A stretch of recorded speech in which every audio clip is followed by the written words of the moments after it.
Hi there. I wanted to give you an opportunity to watch a video that you have at home, and you can go through some problems with me so I can reteach them to you, and maybe that way you have less questions on it. The great and glorious thing about this is that you can fast forward, pause, rewind, and do whatever you need to. Now I'm actually going to to kill two birds with one stone here. Um, that idiom basically means you get two things accomplished here. It works as a study tool, and I'm actually going to do homework number 15 for you. Now, you should do it kind of first, and anything that you're stuck on, this is where you watch the video. This isn't your incentive to, this is how you get like 10 points on an assignment or whatever else. This is just, you have this opportunity to watch this as well. Normally what I'd do is I'd go through some notes and find some other example problems to do, but I figured that with the exam coming up so soon, this is probably the best thing to do. Okay, I'm going to do this in order. I'll start with problem number 106. I'll read the problem. I'll teach the problem to you as far as this is what you should be looking at and this is what you should see, and then we'll go from there. Okay, so 1 year ago, Josie moved into a new house and noticed a beautiful vine growing on the back fence. She recorded the data in the table below. So this is the number of weeks after she moved in. So 4 weeks after she moved in, she noticed the vine was 16 inches tall. 5 weeks after she moved in, a week after week 4, hang on a second. 5 weeks after, she noticed that the vine was 19 inches tall. And 6 weeks after, she noticed the vine was 22 inches tall. Now, you can take the time and take a look at what happens from 1 week to the next. And you can also look at what happens to the vine and how much it grows 1 week to the next. But will not tell the whole story. This will be a large part of the story. However, when it comes to writing a rule, you're really trying to ask, what can we do to use this number to figure out this number, and use this number to figure out this number, etc., etc. So these numbers will help. In fact, they will help for the first problem. Here's your assumption. The vine grows at a constant rate, meaning we're looking at this constant growth. Each time it looks like we add 3 to the next week, which means every week after, the vine grows 3 more inches. Or the weeks prior, the vine grew 3 inches to get to that week. So here's how we answer questions A and B pretty simply. How tall was the vine 7 weeks after she moved in? Well, here's week 6. So week 7 must be the next one, which means you add 3 from week 6 to get to week 7. 22 plus 3 is 25. So it looks like this is 25. Now, no naked numbers here. We need 25 inches. It's 25 inches tall. How tall was the vine 3 weeks after she moved in? Well, here in week 4, it was 16 inches. Now, here's kind of what you want to say to yourself. I added 3 to a number to get 16. What was that number? The other way to do that is really by working backwards, and this is how we solve equations, working backwards or doing the opposite of what's shown. So you subtract 3 from 16, and you'll get 13. So the vine was 13 inches tall on week 3. How tall was the vine when she moved in? Now here's she moved in, and that doesn't show an actual number. So I need you to really think about what week was it when she moved in. Okay, and the answer is week 0. She moves in. That's the start of her coming into here. So really, what you have to do now, I need to extend this table a little bit, so I'll just do it down here. I need to be able to figure out what week 2 was, what week 1 was, and what week 0 was as I go through. I really didn't need this many values, but consider here's week 0, 1, 2, and 3, 4, 5, and 6. Looking at this data here, you have to say, what would week 2 be? Now you have to subtract 3 from this number to figure that out. I subtract 3, I get 10. What would week 1 be? Subtract 3, I get 7. What would week 0 be? I get 4. So this vine, when she moved in, the vine was 4 inches tall. Okay? And again, the idea behind that is that this is a constant growth rate. So we can make predictions about what's going to happen at week 0 here, and what's super important about this guy here will be everything for the next problem. Well, a lot of everything. This is called your starting value. At week 0, the vine height in inches was 4 inches tall. So, here's what we'll talk about for part D. Predict how tall the vine was 19 weeks after she moved in. One way I could do this problem, and I really need you to say this one in your head so you really make sense of how rules work. One way I could do this problem was say, okay, it looks like each time I add 3, which is true. So to get to week 7, etc., we already established that one. But then I can just keep adding 3. Week 7 plus 3. Week 8, week 9, week 10, 11. You can keep counting plus 3s until you get to 19. But really what you're saying is, let's say we start at week 0. You're going to say, I am going to add 3 19 times. Okay? You are going to add 3 19 times. And what you'll figure out is the number that you get if you add 3 19 times, 3 plus 3 plus 3, etc., you'll get the number 57. Now, how did I get that number so quickly? Well, because adding 3 together 19 times is the same thing as doing 19 times 3. So the important thing about growth rate is you need to understand, yes, we're adding, going from one y value to the next, etc. But what we're really doing is we're taking our week number, 1, 2, 3, etc. Somewhere along the line, we're multiplying this number by 3. Because this number tells you how many times you're adding 3.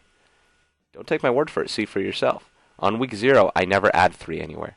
On week 1, how many times did I add 3? Once. On week 2, I added 3 again. That's 3 plus 3, that's 6. That's 2 times 3. On week 3, we added 3 again, etc. Week 4, week 5, week 6. So in week 6, notice I added 3. 1, 2, 3, 4, 5, 6 times. So we added 18 total. Now this number 22 is not the same as 6 times 3. That's where the starting value comes in. So I'm going to talk about a different example completely so that it makes sense. And I've used this problem more than once in class, and actually used one of your students as an example. I said that your student, let's say she has $1,000. Okay. She starts, and I know I'm deviating, I'm sorry, but this is me teaching rules so you can understand what I'm doing with this problem. She starts at $1,000, and we say, hey, you're a babysitter. You're going to make 30, I think it was 30. You make $30 per hour. So I could ask two different kinds of questions. I could ask how much money she made after, let's say how much money did she make after 3 hours? Well, you could do 30 plus 30 plus 30. Or you could do 30 times 3, which is 90. But the great thing about that is if I say, what about after 200 hours? I could do 30 times 200 instead of doing 30 plus 30 200 times. So you see the significance on how growth rate gets multiplied by your x, independent variable, about time, what the week number is, how many hours it was, etc. And this number is $6,000. Okay. Now that's just one of the questions here. Now what if I asked, how much money does she have now? Because the answer is not $6,000. Remember, she started at $1,000. So what I do, if I ask the question, how much money would this babysitter have if she worked 200 hours? Well, I do 30 times 200 just like I did. That's how much money she made. How much money does she have? I have to make sure I add in my starting value of 1,000. That gives me 6,000 plus 1,000. Total, she has $7,000. Okay. Now I know that question's far different from this one, but it's the exact same idea. What you need to do is incorporate your start-in value, figure out how many times you added 3, and add those two values together. So I'm going to erase all this, go back to that other problem, and let's create a rule. Okay, we do know that your vine height, let's call this x and y. Your x value, how many weeks did she move in? How many weeks since she moved in? Your y value is the height. Okay, I can equate what the height is. If I take her starting value, Josie's starting value, and I add 3 times the amount of whatever week she's at. Okay, I know I rushed through that quickly, so let's look at that again. 3 is your growth rate, how much she added each time. 4 is the starting value, what she started with and what you're adding to each value, because this is how much it's grown since she moved in, but this is how tall it is when you add 4 after it. Okay, remember, 22 is not how much it's grown since she first moved in. In fact, it's only grown, right here, it's only grown 18 inches since moving. That's not the question. The question is, how tall is the vine? So what we have to do is add the starting value. Okay, remember, 18 was 6 times 3. 22 is 18 plus 4. So that answers that question. Well, we didn't answer the question yet. That establishes your rule. Let's go ahead and answer this question. And in fact, now that I've taught it, I think it'll make the other problems a little easier when it comes to it. So, how tall? We need to find out what y is. Okay? We don't know how tall. We don't know the height of it. We know how many weeks it's been, though. So let's insert a value for x, 19. And let's figure out what y is. 3 times 19 plus 4. We know 3 times 19 is 57. This is 61 inches tall. Okay. So after she moved in, 19 weeks after, it was 61 inches tall. Now you could have solved this by adding 3 from 4 19 times. You could have done that. But that number got a little big, and what if it said 100 weeks after? It's good to come up with an equation. Another thing I'll do for you, because I really want to make sure the rules make sense now that I teach it instead of talking about it again later, is I could have come up with a pattern. Now, we've done patterns before. I'm going to write this one out. Pattern. The pattern of this guy, what a lot of you guys would say is add 3. Okay, I think we can come up with a little more complete of a sentence, and we could say more to it. How about this? Starting from 4, add 3 inches. So starting from 4 inches, add 3 inches every week. So what you do from here is, well, every week, you base it off your number of weeks. So if we start from 4, we know that we're going to take 4, and then we're going to add this amount, 3 inches every week. Now this shows me, okay, after 2 weeks it's 6 inches, whatever, etc., etc. So again, there are a lot of different ways you can come up with these things, and just, I want to make sure that you have a route every time. Okay, now I'm going to speed this up. When will the vine reach the top of the garage? Now it tells you the garage is 94 inches tall. When? This is your x. 94. Your height. That's your y. Okay? This time you're given your y value. You need to find out the x value. So this is another way of solving equations, and I'm going to go more into that when you come up with those problems on here. But let's see here. Y is your height. X is your number of weeks. So let's put that in. 94 is equal to 3 times x plus 4. Okay, to solve for x, we have to make sure that we get x by itself. Let's isolate here. Let's subtract 4 from both sides of this equation. If 3 times a number plus 4 is 94, let's take away 4 and figure out how much 3 times a number is. 3 times this number is 90. Okay, if 3 times a number is 90, then what is that number? Well, you got to divide by 3. 3 divided by 3 is 1 over here. So we're going to look at what 1x value is, which is 30. 30 what? This is 30 weeks after moving.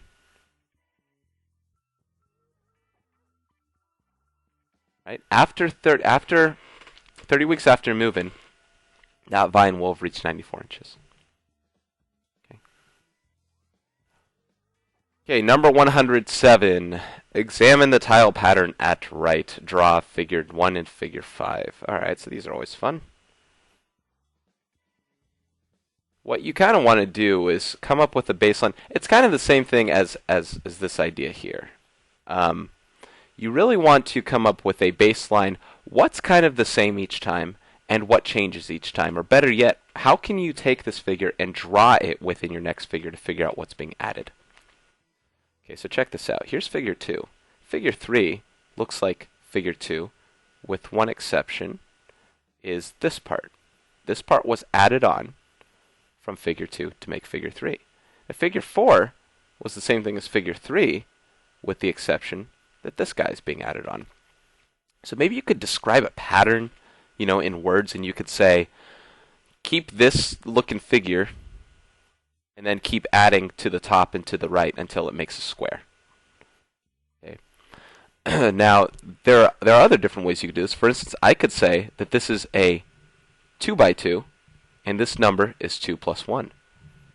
No, I'm sorry, I guess that number's 3. I guess that number is always there. Okay, this is 3, and then I add 2 by 2. This number's 3, I add a 3 by 3. This number's 3, and I add a 4 by 4. Looks like this 3 stays the same, no matter what. That's why when I go to figure 1, I know that figure 1's at least going to have this guy right here, those 3, and then it'll have the same number for dimensions here as there are from the figure number. Figure 1 has a 1 by 1 square over here, like figure 2 has a 2 by 2. Figure 3 is a 3 by 3, etc. 4 has a 4 by 4. Although there's always this 3, so even if I had figure 0, it doesn't ask for it, but it looks like figure 0 will have these 3, and then we'll have a 0 by 0. Okay. So, figure 1 has 4 tiles. Figure 2 has 3 plus 4, that's 7. Figure 3 has 3 plus 9, that's 12. Figure 4 is 16 plus 3, that's 19. Figure 5 I haven't drawn yet. Let's draw it down here. It'll have these 3, and then it'll have, guess what, a 5 by 5. Okay, so 5 by 5 is 25. 25 plus 3 is 28. So look, this isn't the same growth pattern. In fact, this is one of those x squared patterns. I'll go ahead and give you the rule so you can see it. Your start with value would have been 3. If I had a figure 0, I would have had 3. Each time you add the square amount of what your figure number is. Like 1 by 1, that's 1 squared. 2 by 2, 4, that's 2 squared. 9 is 3 squared. 16 is 4 squared. 25 is 5 squared. So your rule is y equals your number squared plus your starting value right there. Not that they're asking you for this rule, at least I don't think so. That one's pretty hard to come up with. You take your number, multiply it by itself, then you add 3 to it. But what we will do is graph our table values. So for points 0 through 5. Now they did ask for figure 0, so you did have to know what it was or figure it out, even though they didn't ask for it before to draw it. So graphing, all it takes is a matter of knowing what you have to do with your graph here. Make sure you scale your graph appropriately. So the 5 things I really want.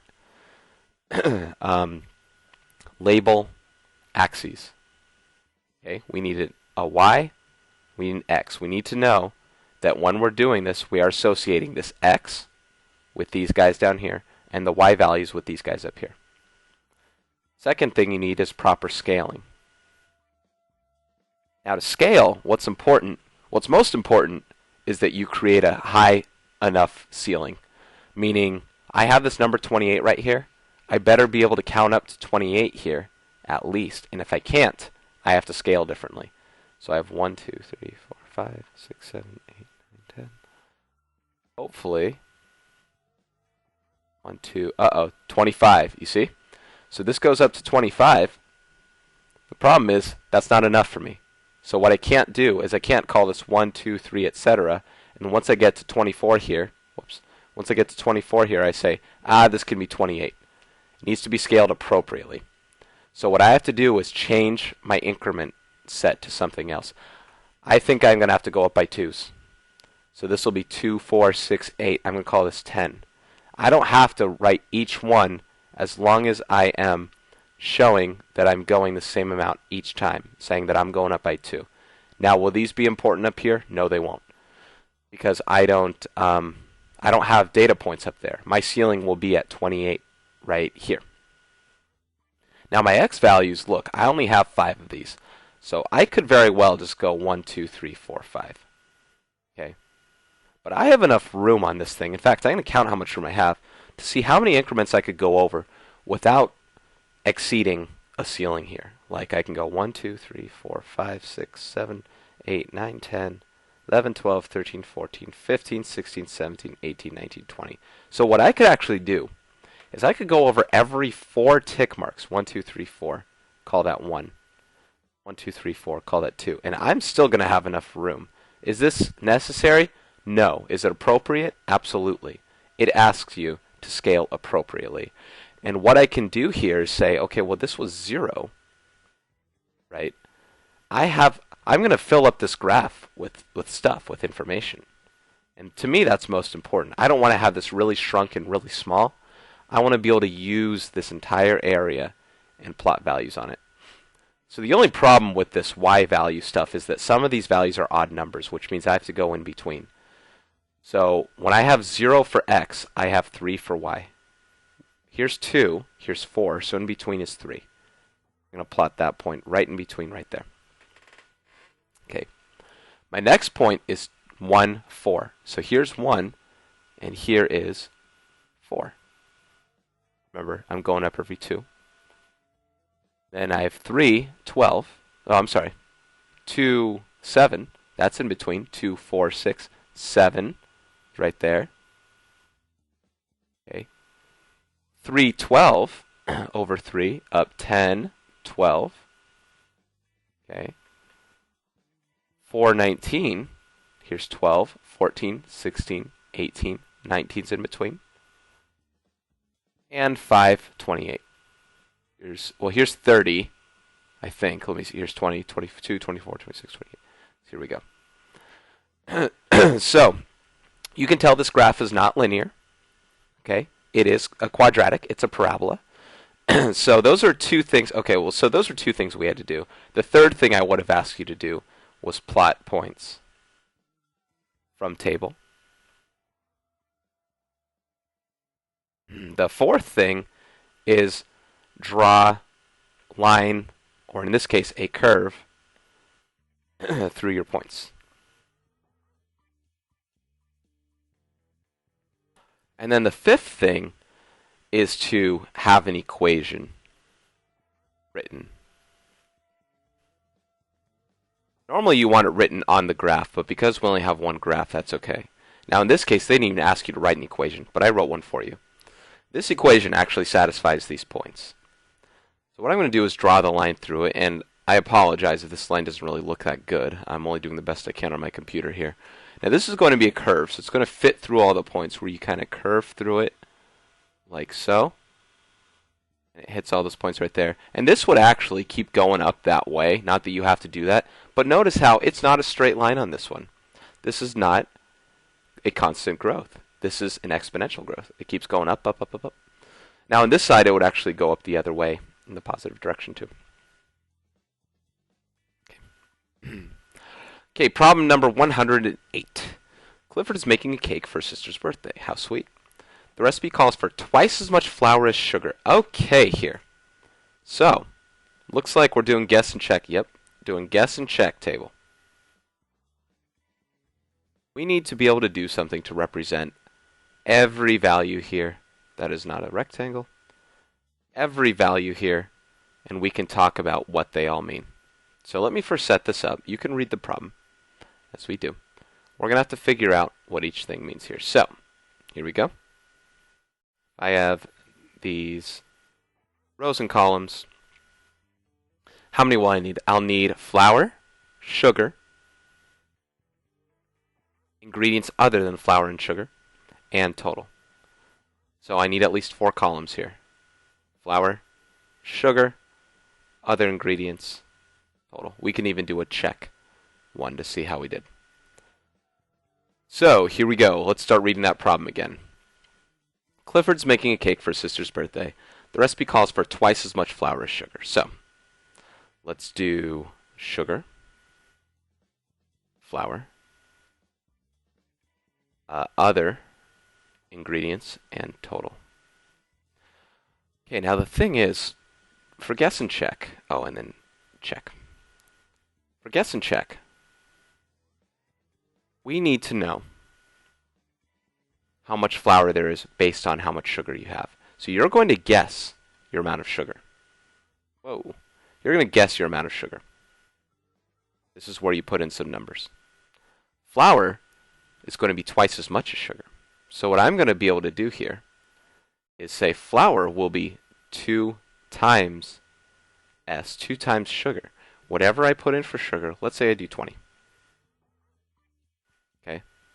20 ounces. 20 ounces of sugar. Flour is going to be 40. Okay? Now, other says, it also calls for 20 ounces of ingredients other than flour and sugar. So it's kind of nice here is we know this will always be 20. No matter what happens, there are always 20. Oh my gosh, did I just land on the right answer? Wow. Okay, well, you know your other is always going to be 20, and your total is always sugar plus flour plus other. So we get to do here 20 plus 40 plus 20. That's going to equal 80. And is that the right answer? Yes, it is. Now, if it wasn't the right answer, let's say you started at 10. Here, flour will be twice as much. 10 times 2 is 20. You know your other is 20 as well, so you can do 10 plus 20 plus 20, and you'll get 50, which would have been incorrect. And you keep guessing for sugar. Now you know, based on your guess here, that you're going to have to guess more for sugar the next time, because you need to get up to 80. So eventually you guess 20 and you get it right. I was lucky to be able to get there for that one. Okay, let's do some simplifying expressions here. Simplify this expression, then evaluate the result, show all of your work. So I'm going to get to do 2 things here. I'm going to show you how to combine like terms, including distributing this negative, and then I get to show you how to evaluate by substitution. And I'm going to do it with the original expression and with the simplified expression as well. Now, simplifying is all about combining like terms, but in order to do that, I want to make sure that I know what's happening inside here. I need to rewrite this expression without parentheses. What the parentheses do, what the parentheses do is they group together and say, I am going to apply whatever's right here with every term inside. So in this case, this says I'm going to subtract. It says I'm going to subtract positive 2xy, and I'm going to subtract positive 2x squared.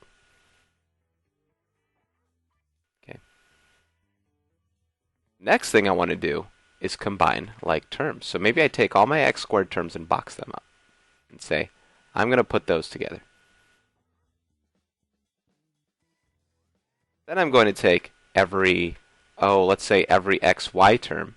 I want a different color.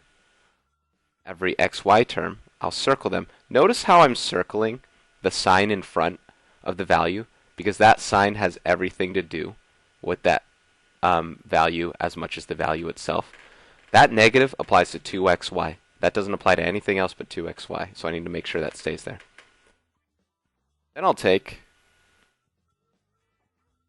the negative 5x and underline, and minus 4 is remaining. I won't do anything to that. Maybe I can star it. Whee! That's not a star. And that's a minus 4, though. Keep that in mind. These two guys will combine. 3x squared minus 2x squared. That becomes 1x squared. xy minus 2xy. xy is 1xy, so we're going to do 1 minus 2 there. That's negative 1xy. Then negative 5x and negative 4. There's your simplified expression. Okay, but we're not done. They ask you to now evaluate the result if x equals negative 1 and y equals 6. Now, before I do, let me clarify here that this original expression is the exact same thing as this, assuming I did my math right. These are the same thing. Simplifying is about making your expression cleaner or smaller or something like that. Now, I did not change the result of what this is. I just changed the way that it looked, and I'm going to prove it right here. I'm going to do substitution for this guy, and then I'll do substitution for the original number, and you'll see that you get the same answer. Now, to do the evaluation for these two things, I have to substitute negative 1 for x and 6 for y. So I'll get negative 1 squared. I'm looking at this right here. Negative 1 squared minus, notice how I use parentheses here. negative 1 times 6 minus 5 times negative 1 minus 4. Excuse me. That was a sneeze. Okay. Now, this is actually a difficult problem because you got a lot of negatives. Negative 1 squared is negative 1 times negative 1. That's positive 1. Minus negative 1 times 6. Minus negative 1 is adding. So I'm going to do 1 times 6, and I'll get a positive 6 here. Okay, negative 5 times negative 1 is positive 5. And then minus 4. So 1 plus 6 plus 5 minus 4. That's 12 minus 4, which is 8. Okay. Okay, now let's do that with the original problem as well. I'm going to write this over here on the left side. Let's see if we still get 8. Substitute negative 1 for x and 6 for y. Let's see how much room I have. In fact, let me erase this stuff because I don't need it anymore. Let's do 3 times x squared minus 5 times x minus 4 plus x y minus 2 times x y plus 2 times x squared. You see why we simplified this? Okay, that gets a little tough, and trust me, you can screw up in just one place and it throws off your number entirely. Okay, negative 1. Now, here's order of operations. I'm not going to do 3 times negative 1 first. I have to do negative 1 squared first. That's how order of operations work. You do exponents before you do multiplication. Okay, so negative 1 squared is 1. 3 times 1 is 3. Let me use a different color here. Okay. Negative 5 times negative 1 is positive 5. And you have a minus 4. Plus, negative 1 times 6 is negative 6. Then minus, here in parentheses I have 2 times negative 1 times 6. It's negative 2 times 6. That's negative 12. Plus 2 times negative 1 squared. Now negative 1 squared is 1. 1 times 2 is 2. So it's plus 2. Okay. Again, running out of room here. This is a long problem. There's nothing short about this. So, move things over. Okay. Let's keep simplifying. 3 plus 5 is 8. 8 minus 4 is 4. 4 minus 6 is negative 2. So on the outside of the parentheses, I have negative 2. On the inside of the parentheses, I have negative 12 plus 2. Now, negative 12 plus 2, be careful. That's not negative 14. That is negative 10. Okay, so negative 2 minus negative 10. Subtracting a negative is adding, so this is going to be negative 2 plus 10. And negative 2 plus 10 is the same as 10 minus 2, which is 8. Okay, so see, they're the same thing. Now, which one was easier to do? I tend to think this was easier to do. Now, you had to simplify the expression first. Get from there to what I had as an answer before. But you know what? I think it was worth it. This can screw up so many people in so many ways. And so much easier if you can combine like terms and get the same answer. So again, simplifying means keeping your result the same, just changing the way it's written. Okay. Number 111, Raphael had 5 hits and 7 at-bats. If he continues this pattern, how many hits will he have in 210 at-bats? Show all of your work. Okay, this is something where you need to realize that this is a rate. So this is some sort of ratio here. He has 5 hits every 7 at-bats. Well, this is what he just did. He had 5 hits and 7 ABs. Now, if he kept this rate up, I mean, think about how this grows. He would have 10 hits after 14 at-bats. How come? Whoops, at-bats. Because I multiplied top and bottom by 2. I kept this rate going. So this whole thing about proportions is you keep the same rate. So in order to do proportions here, I'm going to set one up using this right here and equating that to how many hits would he have that we need to find out after 210 at-bats. Okay. So there are a lot of different things you can do here. Cross multiplication, yada yada. I need to understand what cross multiplication is, though, if I'm going to talk about that. What I really want you to see is this is just an equation that says 5 over 7 equals x over 210. I know you get alarmed by fractions. But one thing you need to know about any time you're solving for an x value is that you just have to get x by itself. If you're dividing a number by 210 and you're getting this number here, how do I figure out what the number is? Really, the only answer I'm going to tell you right here is I have to multiply this number by 210 to figure out what the number is. You have to do it on both sides of the equation. This is where a calculator comes in handy. Even for me it would. But 210 divided by 210 is 1. That's why they get canceled out. You just figure out what x is. Now this number is 210 times 5 divided by 7.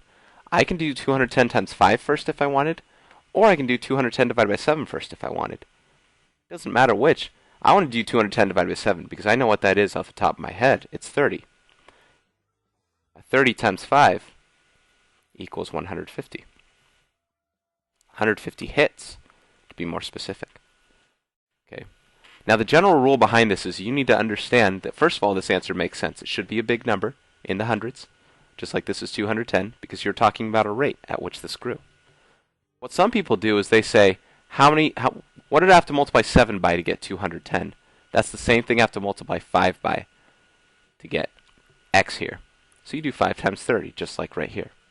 Everybody does this different ways, but you really need to figure out and understand that this proportion is the start of it. So you need to figure out, first of all, that this is a proportion problem, continuing this pattern for proportions. Because he started off with 0 hits and 0 at-bats, that's why it's proportional. Okay, let's solve for x here. Record steps as you work. I want to do these step by step, literally. Step 1 here will be simplifying. By simplify, I mean I need to get the left side into combined terms and the right side into combined terms. So I get to do 6 minus 3, which is 3, and I have a minus x. On the right side, I have 4x minus 12. I can't simplify any farther. So I combine like terms. Step 2 is about isolation. I have to get my x terms by itself on one side of the equation. Now you could move the 4x over, but I'm going to isolate by getting positive numbers where I can help it. So if I'm subtracting x over here, I have to add x to both sides of my equation to move this over. This cancels out. Over here I have a 3. Over here 4x plus x, which is 5x, minus 12. Okay, I haven't yet isolated x fully. I need to keep going. This 5x is saying, hey, negative 12, get out of my way. This guy's like, okay, I'll add over here. If I'm subtracting 12 on one side, I'm adding it to the other. So here I get 5x equals 15. Step 3, divide. Something is always going to be multiplied by x, even if it's 1 or even if it's a fraction. I need to divide whatever number that is to make sure I just get 1x by itself. If 5 times the number is 15, that number is 15 divided by 5. So x equals 3. How can I be sure? Well, I can double check.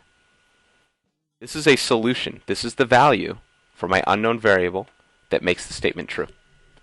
So how do I double check? I can do 6 minus my number, minus 3. I'm plugging x back into my original equation, equals 4 times 3 minus 12. 6 minus 3 is 3, minus 3 is 0. 4 times 3 is 12.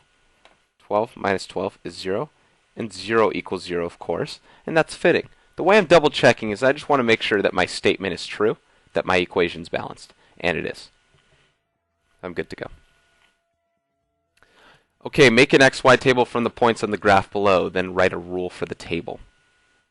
Okay, here's a complete graph here. They have labeling, scaling, points drawn. They didn't decide to have a line drawn through it because they said this is a discrete graph. They said I'm only going to have these points through it, no line. That's okay.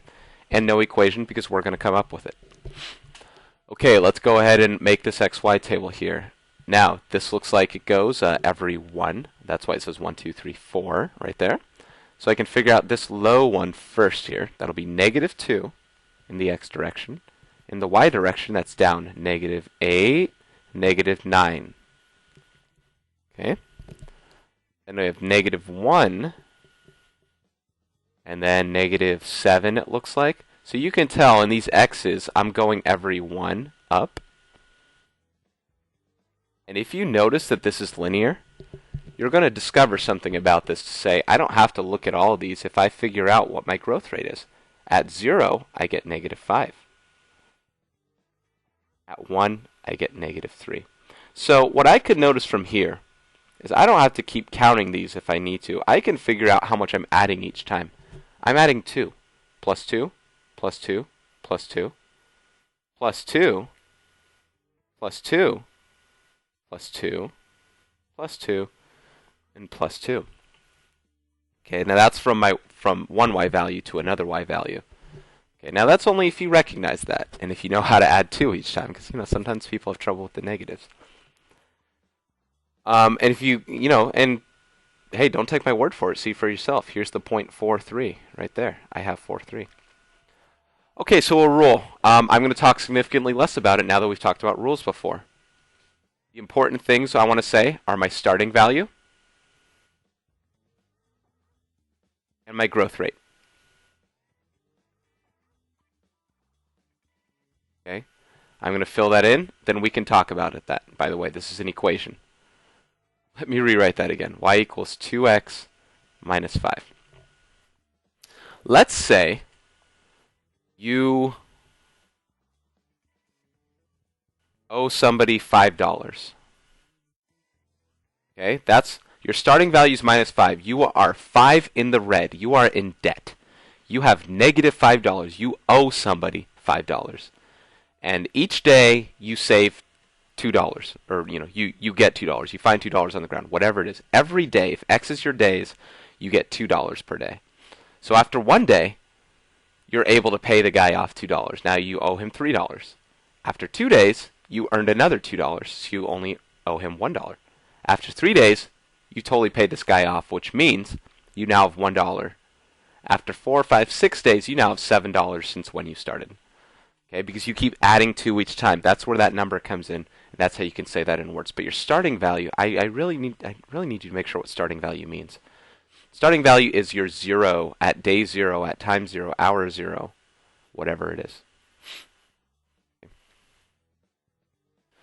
Okay, number 114, make an XY table and complete the graph for this equation. Okay, you can do this a lot of different ways. Now, people make tables this way.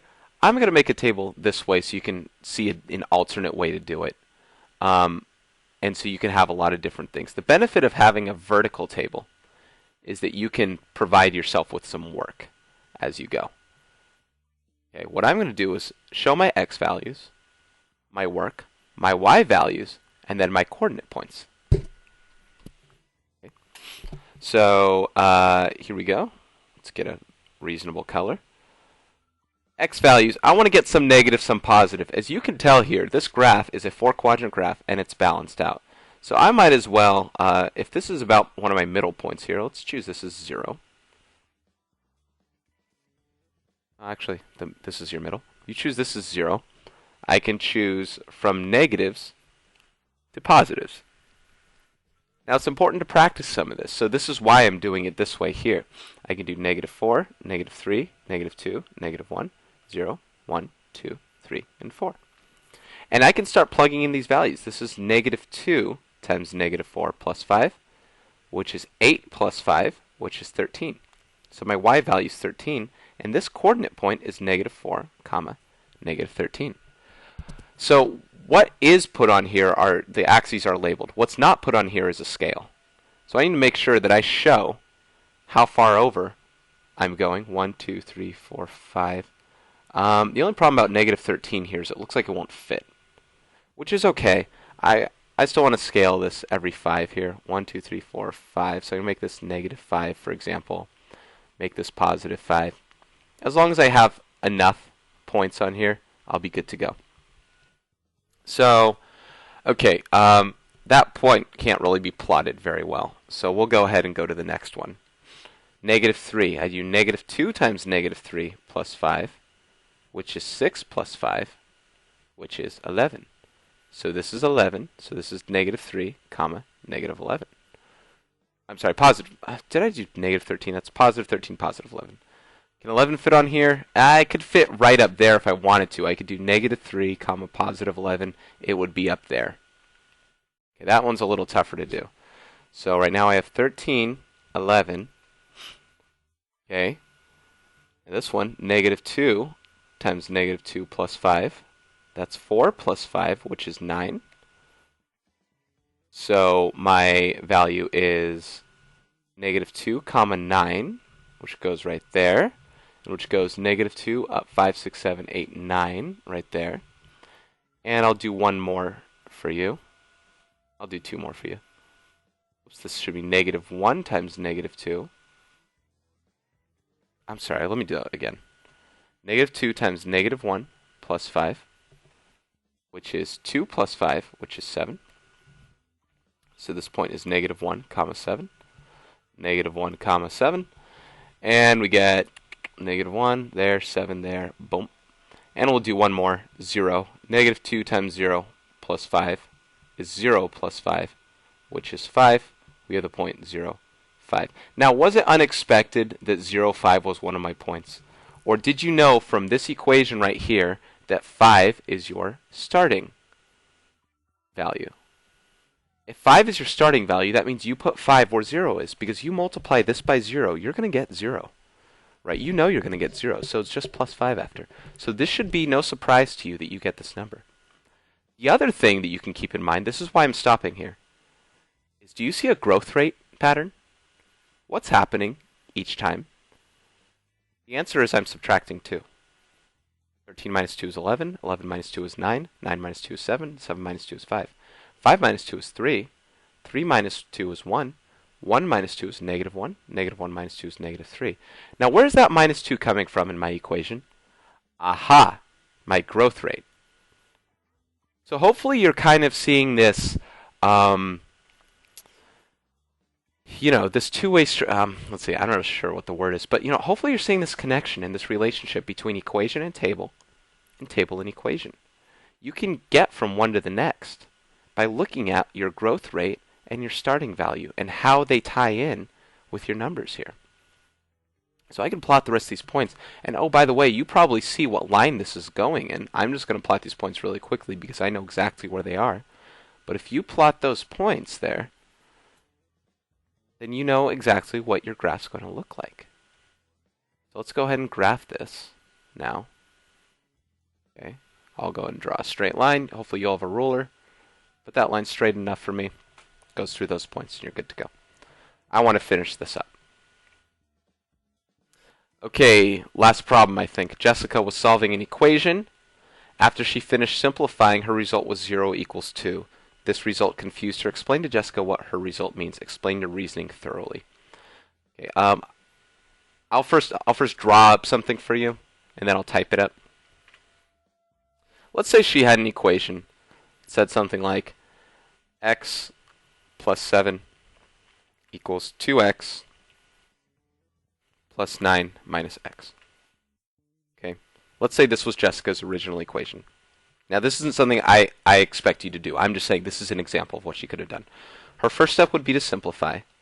So she'd get 2x minus x is x. And you go plus 9 there. And then she decided, okay, I want to isolate my x value, so I'm going to subtract x on both sides. And I'm going to subtract 7 on both sides to get the 7s over, etc. And you're like, okay.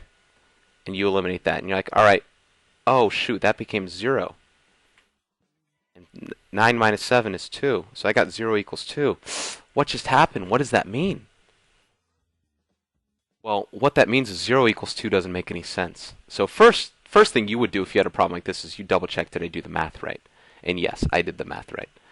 So what does that mean? Oh, what that means is that there's absolutely no x value I could ever plug into this equation and get a true statement.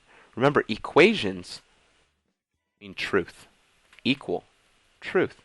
There's something that has to be true here. This is not true. There's nothing true about that. So this 0 equals 2 makes no sense. What that means is there's no x value I could ever plug in. It doesn't matter if it's 0 or 1 or 10,000 or whatever it is. You're always going to get an untrue statement. So explain to Jessica what her result means. What her result means is that there is no possible value that you could have for x that would make the original equation true or solvable.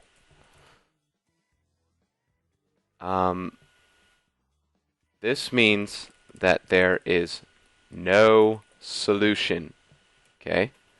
No solution. Now, I want you to keep in mind, what if she had an equation? This is just extra fluff. What if she had an equation, she got the answer 0 equals 0?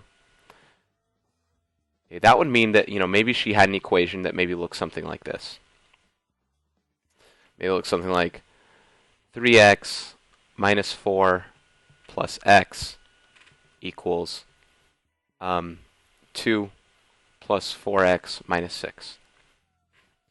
Just show step 1 would be simplify. 3x plus x is 4x. I get 4x minus 4 equals 4x here. 2 minus 6 is negative 4. You get 4x minus 4. Ooh, look at that. That looks kind of weird. Let's keep moving from that. Isolate. Subtract 4x. Add 4. You end up getting 0 equals 0. And you're like, what does that mean? Well, that means that no matter what you plug in for x, see, 0 equals 0 is true. So no matter what you plug in for x, you'll always get a true statement. If I plug in 1 for x, I'll get 3 minus 4 plus 1 equals 2 plus 4 times 1 minus 6. That's 3 minus 4 is negative 1 plus 1 is 0. 2 plus 4 is 6. 6 minus 6 is 0. You'll always get a true statement no matter what I plug in for x. I don't have a simple single answer for that because these are both the same side. These are both the same things on both sides of the equation. Okay, I've went through everything here. That was a lot, and this thing is long, so if you only look at this one at a time and do some stuff there, I think that's going to help. I'm sorry that I didn't make this video shorter, but I really wanted to teach these problems as I went along. So I'm not just doing the problem and you're saying I still don't get it. If you truly want to learn it, then you will watch this video and make sense of everything. So I am signing off. Best of luck to you, and please ask questions. Any questions through email or anything else, you can go on to School Loop, or my email address is brobinson@smushed.org. That's SMUHSD.org. Okay. Or you can always ring me through my cell, because you should know that as well.